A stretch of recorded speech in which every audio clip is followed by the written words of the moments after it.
Salut les voyageurs, j'espère que vous allez bien. Aujourd'hui on se retrouve pour une nouvelle vidéo, une vidéo sur Baggy le clown. Oui, enfin on consacre une vidéo à ce personnage pour lequel je n'ai auparavant jamais fait de vidéo. Si la vidéo vous a plu, n'oubliez pas de me le montrer avec votre acquis du likement et surtout activez la cloche d'or de Chandora pour ne manquer aucune future vidéo. Et toi cher voyageur qui passe par là, je te vois. Abonne-toi pour faire partie de l'aventure Logpause. Ensemble on atteindra l'Oftel et on trouvera le One Piece. Je compte bientôt vous lancer un concours sur Instagram et j'ai besoin de votre avis. Que voulez-vous gagner? Une figurine One Piece, des tomes ou encore les databooks? Dites-moi tout ça dans les commentaires et rejoignez-moi sur mon Instagram pour ne pas manquer les concours. Sur ce, commençons la vidéo. Baggy est un personnage phare du manga One Piece. Il est surtout mis en avant pour représenter le côté humoristique de l'œuvre et déjanté. À chacune de ses apparitions, il est compliqué de se contenir de rire ou d'esquisser un sourire. Bien évidemment, à chacun son humour, mais dans l'œuvre de One Piece, Eiichiro Oda a mis sa patte et sa propre touche d'humour, comme n'importe quel auteur le ferait. L'humour autour de Baggy, le running gag du personnage si vous préférez, est assez similaire à celui autour d'Usopp. Ce sont deux personnages de nature assez lâche, assez peureuse, mais surtout deux personnages très chanceux. Ils sont toujours au bon endroit, au bon moment et ont les mots qu'il faut. Baggy est l'un des personnages préférés d'Oda, ce qui nous mène à comprendre l'attachement qu'on peut également avoir avec lui. Personnellement, contrairement à beaucoup, Baggy n'est pas mon personnage préféré et il ne fait pas partie de mon top 10, ni de mon top 20 d'ailleurs. Je suis plus attirée par les personnages assez badass, assez charismatiques que les personnages drôles. Je sais pas si ça vous intéresse une vidéo sur mon top 10 des personnages préférés, une vidéo qui sera totalement subjective, mais si ça vous intéresse, n'hésitez pas à me le dire en commentaire. Pour en revenir à Baggy, une question me trotte dans la tête. Une question que beaucoup de fans se posent aussi et une question que vous les voyageurs avez souvent posée en commentaire. Est-ce que son personnage s'arrête là ou est-ce qu'il a une histoire tragique, des origines qu'il ignore lui-même? Vous l'avez compris, aujourd'hui on va se concentrer sur Baggy et principalement sur ses possibles origines. Avant de répondre à la question sur les origines, laissez-moi vous rappeler l'histoire que l'on connaît du personnage. Une histoire qu'on a découverte à travers l'œuvre, mais qui reste incomplète et qui cache encore de nombreux secrets. L'histoire que je vais vous raconter est celle d'un jeune garçon aux cheveux bleus et au nez rouge, en termes chronologiques de sa vie et non pas de l'œuvre. On a vu Baggy aux côtés de Roger et de son équipage il y a de cela 25 ans. Il était jeune et avait le même âge que Shanks. Deux jeunes enfants aux alentours de 14 ans qui étaient des matelots au bord du navire pirate l'Oro Jackson. Les deux ont toujours eu une relation chien et chat de ce que l'on a pu voir dans le récent flashback d'Oden. Ils sont certes Nakama, mais se chamaillaient pour un rien. Bien entendu, leur relation n'était pas si tumultueuse que ça. On peut supposer que leur relation ressemblait fortement à celle qu'entretiennent actuellement Zoro et Sanji. En soi, ce n'étaient donc pas les meilleurs amis du monde, mais on peut pas dire qu'ils se détestaient. On peut même supposer qu'au contraire, ils avaient une affection toute particulière et qu'ils se faisaient confiance comme c'est le cas de Zoro et Sanji.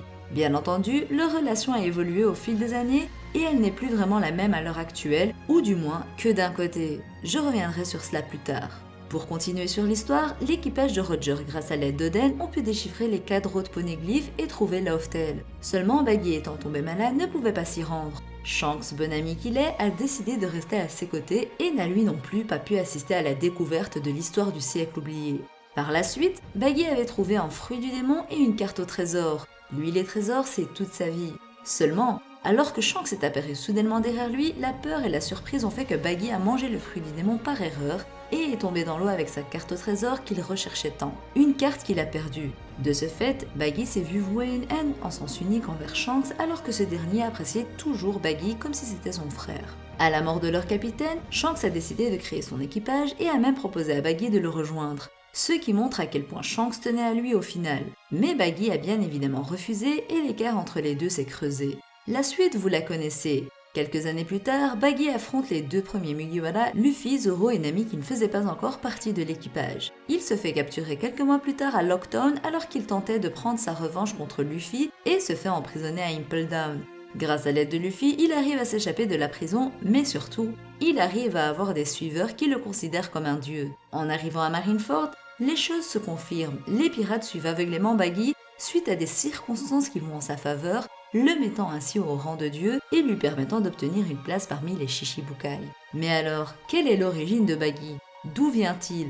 Ici, je vais vous parler de deux théories connues sur la sphère et que vous êtes nombreux à avoir partagées aussi dans les commentaires sous ma vidéo sur Shanks et ses origines. Parce qu'en fait, comme vous me l'avez dit, les origines que l'on peut déterminer pour Shanks peuvent l'être également pour Baggy, étant donné que les deux ont le même âge. Ici donc je vais reprendre les arguments que j'avais utilisés pour la théorie de Shanks vu que ça se tient aussi pour notre nez rouge. La première théorie, c'est bien évidemment le fait que Baggy soit un Tenryubito.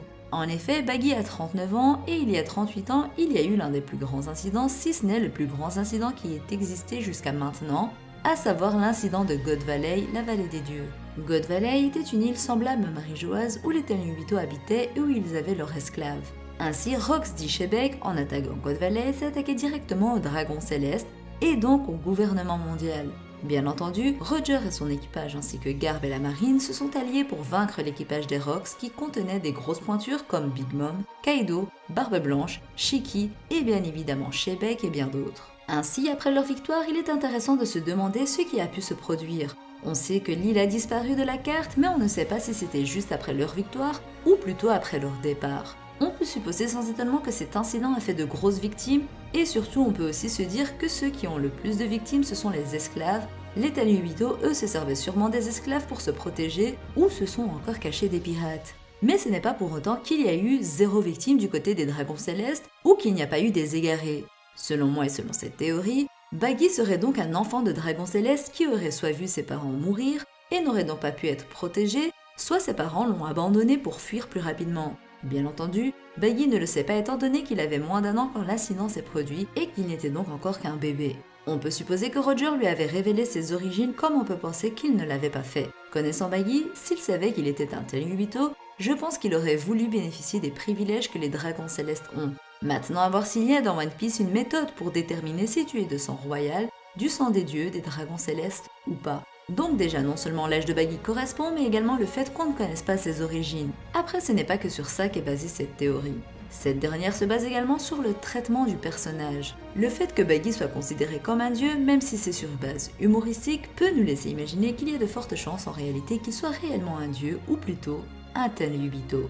Car oui, je ne l'ai pas dit jusqu'à maintenant, mais les dragons célestes se considèrent comme les dieux du monde, donc le rapprochement est intéressant à faire. D'un côté, Baggy n'a pas le statut de Tenryubito mais est considéré comme un dieu.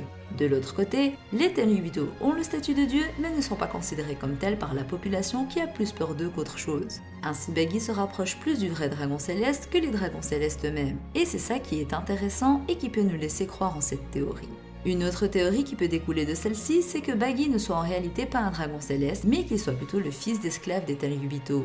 Ainsi ses origines sont totalement opposées à celles de la première théorie, et ici Baggy en serait peut-être au courant. Il reste alors la possibilité que Baggy soit un Di, et pas n'importe quel Di, il serait nul autre que le fils de Rox d'Ishebek. De la même manière que pour ma théorie sur Shanks, fils de Shebek, Baggy serait peut-être lui, le fils de ce grand pirate, et aurait donc peut-être plus d'importance que ce qu'on l'on croit.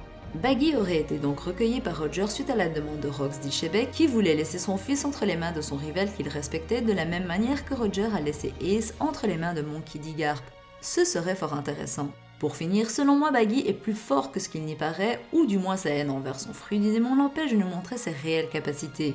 Baggy n'a jamais aimé son fruit du démon et a toujours remis la faute sur Shanks parce qu'il ne voulait pas le manger. Même si pour nous lecteurs, ce fruit du démon est assez intéressant, il va de soi que si Baggy lui-même ne l'accepte pas, il ne pourra jamais montrer sa vraie force et son vrai potentiel. Ne souhaitant pas utiliser un pouvoir qu'il n'appréciait pas de base, Baggy se limite dans sa démonstration de force, mais il va sans dire que son fruit est puissant mine de rien, et qu'au moins il sait l'utiliser un minimum, même s'il fait toujours l'idiot quand on le voit l'utiliser. Son caractère de peureux et de lâche montre qu'il n'a pas confiance en ses capacités, même s'il se la raconte beaucoup. Mais pour moi, Baggy est plus fort que ce que l'on pense, du moins s'il se décide un jour à se battre réellement. Mais ça, on reviendra dans une future vidéo sur le futur des corsaires. Voilà, c'est sur ces mots que s'achève cette vidéo, qui j'espère vous aura plu. Je compte sur vous pour me dire ce que vous avez pensé et quelle théorie vous paraît la plus probable. Baggy Tenryubito, Baggy fils d'esclave ou Baggy fils de Shebek. Discutons-en dans les commentaires. N'oubliez pas de vous abonner si ce n'est pas encore fait et d'aimer la vidéo avec votre acquis du likement si elle vous a plu. Et puis, rejoignez-moi sur Instagram. Sur ce, je vous dis à la prochaine et d'ici là, portez-vous bien. Bisous.